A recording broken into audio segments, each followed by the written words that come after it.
In this video, we are going to fix the Microsoft Store error 0x80131500. So without any further ado, let's get started. The first solution that you can do is that you need to clear the Microsoft Store cache. So by that, press Windows key and R key together. In that way, you'd be able to open this small window called Run. Here, please type for wsreset.exe and click on the OK button to continue. Wait until this procedure would be finished.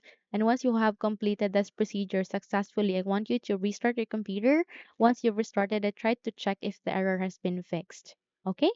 However, if not, then you need to navigate to the next solution, and that is to update your PC to the latest version.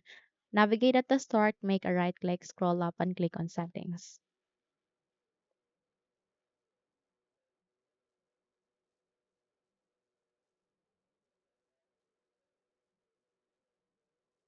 At these settings, you need to navigate to the left pane, locate for Windows Update next to Privacy and Security, and then you need to check for updates or run for update.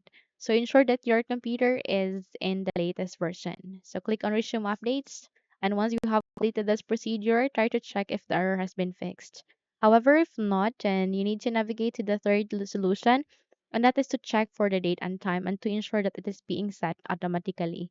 So navigate at the time and language, click on here, and then you'll see this date and time, click on that one. And afterwards, you can see set time zone automatically. Navigate to the switch and turn it on. And then second, go with the set time automatically. Navigate to the switch as well and turn it on. Once you are done with this, try to check if the error has been fixed, okay? And now, if you found this video helpful, kindly like and subscribe. You may also click or turn on the notification bell so that you will be notified for upcoming tutorials. Thank you and have a good day.